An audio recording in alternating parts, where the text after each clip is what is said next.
இன்றைக்கி நம்ம இந்த வீடியோவில் என்ன பார்க்க போகிறோன்னா ஹெல்த்தியான ஒரு ஸ்நாக்ஸ் ரெசிபியும் ஒரு ஜூஸும் தான் பார்க்க போகிறோம். ஹெல்த்தியான ஜூஸும் தான் பார்க்க போகிறோம். ஃபஸ்ட்டு நம்ம பார்க்குறது வந்து சிகப்பரிசி அவல் வச்சு ஒரு அடை தான் பார்க்க போகிறோம். அது வந்து ரொம்ப சத்தானது. அது கூட நம்ம கம்பு சேர்த்து பண்ணுறதுனால ரொம்ப சத்தாக இருக்கும், ஹெல்த்தியாக இருக்கும். டயட்க்கு ஃபாலோ பண்ணுறவங்களுக்கு இது ரொம்ப யூஸ்ஃபுல்லாக இருக்கும். சுகர் பேஷண்ட்டுக்கும் இது ரொம்ப யூஸாக இருக்கும்னு நினைக்கிறேன். இப்போ இந்த வீடியோக்குள்ளே போவோம் வாங்க. இது எப்படி செய்யலாங்கிறத பற்றியும். இந்த அடைக்கு வந்து நான் இப்போ கீரை கூட்டு தான் வச்சுருக்கேன்.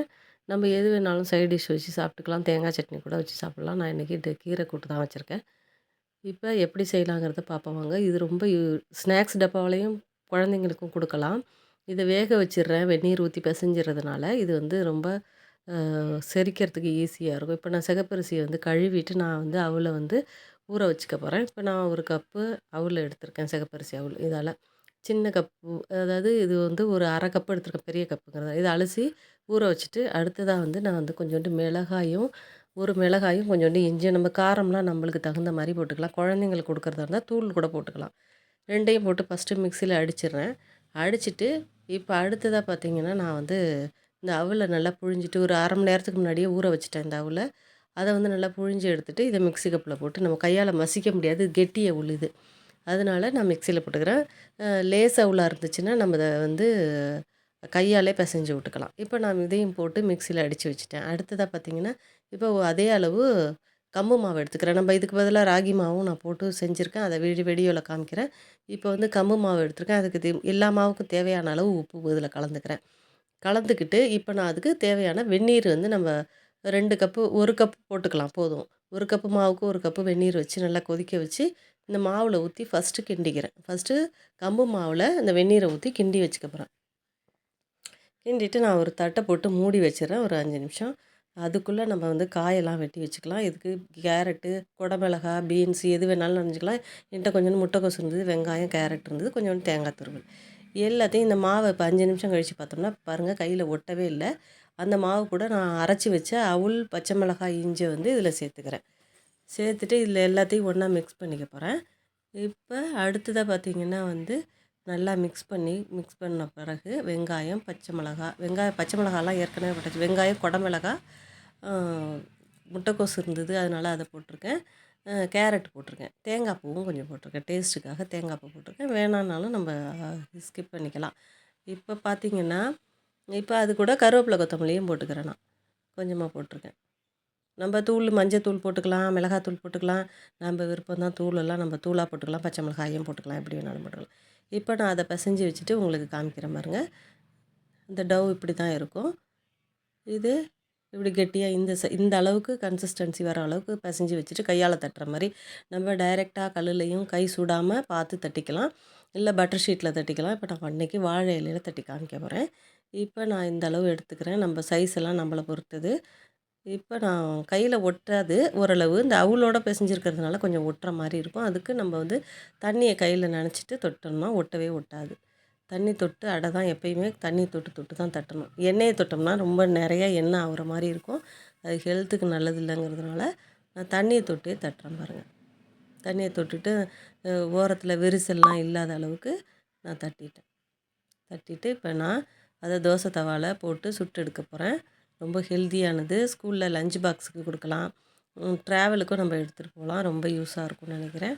இப்போ பாருங்கள், நைட்டு டின்னருக்கும் வச்சுக்கலாம், பிரேக்ஃபாஸ்ட்டாகவும் சாப்பிடலாம் இதை. இப்போ நான் அதை தோசை தவாவில் போட்டுறேன். எண்ணெயை தடவிட்டு செத்த நேரம் அப்படியே விட்டுட்டோம்னா அந்த இலையில் துவண்டோன்னா அது வந்து அப்படியே தானாகவே எடுத்துக்கிட்டு வந்துடும். இப்போ பாருங்கள், நான் போட்டுட்டேன். நடுவில் சின்ன ஹோல் போட்டுட்டு நம்ம எண்ணெய் ஊற்றிக்கலாம். எப்போயுமே அடையெல்லாம் ஊற்றும் போது நடுவில் சின்ன ஹோல் போட்டோம்னா அது வழியாக எண்ணெய் வெளியாகி உள்ள அடியில் நடுப்பக்கமும் தீயாமல் வரும் நல்லா நம்மளுக்கு. அதுக்காக தான் நடுவில் ஹோல் போட்டு எண்ணெய் ஊற்றுறது, நடுவில் தீயாமல் வர்றதுக்காக. இப்போ பார்த்திங்கன்னா நான் கொஞ்சமாக எண்ணெய் ஊற்றிருக்கேன். எண்ணெயெல்லாம் அவங்கவுங்க விருப்பத்தை பொறுத்தது. ஹெல்த்திக்காகனா கம்மியாக ஊற்றிக்கலாம் நம்ம. இப்போ பாருங்கள், நான் இது பரட்டியும் போட்டுட்டேன். இந்த அடை வந்து சாஃப்டாக இருக்கும், மேலே வந்து கிறிஸ்பியாக இருக்கும். பொறுமையாக தான் இதை எடுத்தோம்னா நல்லா கிறிஸ்பியாக வரும். இன்னும் மெலிசாக வேணாலும் நம்ம தட்டிக்கலாம். இப்போ பாருங்கள், அடுத்ததையும் நான் போட்டுட்டு காமிக்கிறேன் பாருங்கள். ஒன்று எடுத்துட்டேன். நிதானமாக தான் எடுக்கணும் இதை. செத்த நேரம் அப்படியே விட்டுட்டோம்னா தானாகவே எடுத்துகிட்டு வந்துடும். அப்படியே கொஞ்சம் நேரம் அந்த இலை ஹீட் ஆனோடனே அப்படியே வந்துடும் பாருங்கள். இப்போ பாருங்கள், அப்படியே வந்துடுச்சு பாருங்கள், ஒட்டாமல் வருது பாருங்கள். அவ்வளோதான். இதே மாதிரியே அந்த அடையை சுட்டுட்டு காமிக்கிறேன். கொஞ்சமாக எண்ணெய் ஊற்றிருக்கேன். இப்போ 2வது அடையும் எடுத்துட்டேன் பாருங்கள். இது ரொம்ப ஹெல்தியானது. வெயிட் லாஸுக்கு ரொம்ப ஹெல்ப்ஃபுல்லாக இருக்கும் இது. இப்போ பாருங்கள் எவ்வளோ சாஃப்டாக இருக்குது. மேலே கிறிஸ்பியாக இருக்குது, உள்ளே சாஃப்டாக இருக்குது பாருங்கள். ரொம்ப அருமையாக இருக்கும். இந்த அடை எல்லாருக்கும் பிடிச்சிருக்குன்னு நினைக்கிறேன். இப்போ அடுத்ததான் நம்ம பார்க்க போகிறது தேங்காய் பாலும் கேரட்டும் வச்சு ஒரு ஜூஸ் தான் பார்க்க போகிறோம். இது ஸ்கின் ஒயிட்னிங்க்கு ரொம்ப நல்லது, ஹெல்த்துக்கும் ரொம்ப நல்லதுங்கிறதுனால கேரட்டில் பீட்டா கரோட்டின் இருக்குது. தேங்காய் பால் வயிற்று புண்ணுக்கெல்லாம் ரொம்ப நல்லது. அதனால் இது 2யும் வச்சு இப்போ நான் 2த்துக்குமே தோலை சீவிட்டு உங்களுக்கு காமிக்கிறேன். அந்த கருப்பு தோலோடு நம்ம போட்டு அடிக்காமல் தோலை சீவிட்டு இப்போ நான் காமிக்கிறேன் பாருங்கள் உங்களுக்கு. நம்ம கேரட்டு தேங்காயும் ஒரே அளவாக எடுத்துருக்கேன். நம்ம எப்படி வேணாலும் எடுத்துக்கலாம். ஒரே அளவு எடுத்தோம்னா ரொம்ப திகட்டாமல் இருக்கும். அதுக்காக தான் 2மே தேங்காயும் அதே அளவு போட்டுட்டேன். 2யும் ஒன்றா போட்டுக்கிறேன். போட்டுட்டு இப்போ அதுக்கு தேவையான அளவு உப்பு கொஞ்சமாக போட்டுக்கிறேன். உப்பு எப்பயுமே டேஸ்ட் எடுத்து கொடுக்கும். அதனால் கொஞ்சமாக போட்டுக்கிறேன். நம்ம சர்க்கரை போட்டால் உப்பு கம்மியாக போடணும். சர்க்கரை போடலைன்னா உப்பு வந்து கரெக்டான அளவு போட்டுக்கலாம். நான் 1 ஸ்பூன் நாட்டு சர்க்கரை போட்டிருக்கேன். நம்ம தேன் வேணாலும் ஊற்றிக்கலாம். சர்க்கரை போடாமலும் நம்ம குடிக்கலாம். இப்போ நான் அரைச்சி வடிகட்டிட்டு உங்களுக்கு காமிக்க போகிறேன் பாருங்கள். இப்போ பாருங்கள், இப்போ நான் அரைச்சிட்டேன். ஃபஸ்ட்டு வந்து நம்ம எப்பயுமே கிரைண்டரில் மிக்சியில் அரைக்கிறத ஃபஸ்ட்டு எப்பயுமே சும்மா கிரைண்ட் பண்ணிவிட்டு அப்புறமா தான் நம்ம வந்து தண்ணி ஊற்றணுமே. எடுத்தோன்னே தண்ணி ஊற்றினா திப்பி திப்பியாக அரைப்படாது ஒழுங்காக. அதனால் ஃபஸ்ட்டு இப்படி கலந்து விட்டுட்டு ஒரு தடவை அரைச்சி எடுத்துட்டு அப்புறமா நம்ம தண்ணி ஊற்றிக்கணும். இப்போ தண்ணி ஊற்றிட்டு காமிக்கிறேன் பாருங்க. தண்ணி ஊற்ற போகிறேன். 2யும் நல்லா மிக்ஸ் ஆகிடுச்சு. இப்போ தண்ணி ஊற்றிட்டு காமிக்கிறேன் பாருங்க உங்களுக்கு. இப்போ தண்ணி ஊற்றுற பாருங்க. இப்போ நான் தண்ணி ஊற்றிட்டு இப்போ திரும்பவும் நல்லா நைஸாக அடிச்சுக்க போகிறேன். நைஸாக அடிச்சுட்டு இப்போ இதை வடிகட்டி ஜூஸாக குடிக்க வேண்டியதாக. இப்போ நான் வந்து வடிகட்டிட்டேன் பாருங்கள். அப்படியே குடிக்க முடியாது, நம்மளுக்கு தேங்காய் தொண்டையில் அப்படியே ஒரு மாதிரி சிக்கும். அதனால் நம்ம வந்து வடிகட்டிட்டு தான் இந்த ஜூஸை குடிக்க முடியும். வெறும் கேரட்னால் நம்ம அப்படியே குடிச்சிடலாம்.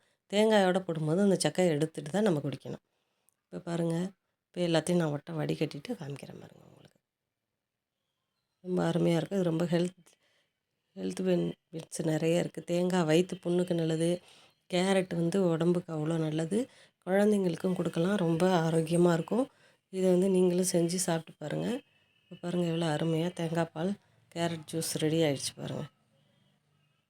வந்து காலையில் வெறும் வயிற்றில் குடித்தா அவ்வளோ நல்லது. உங்கள் வயிறு புண்ணெல்லாம் ஆறிடும். இதேமாரியே நீங்களும் செஞ்சு சாப்பிட்டு பாருங்கள். இந்த வீடியோ உங்களுக்கு பிடிச்சிருக்குன்னு நினைக்கிறேன். இது 2யும் செஞ்சு சாப்பிட்டு பாருங்கள். லைக் பண்ணுங்கள், ஷேர் பண்ணுங்கள், சப்ஸ்கிரைப் பண்ணுங்கள். Okay, bye bye. தேங்க்யூ.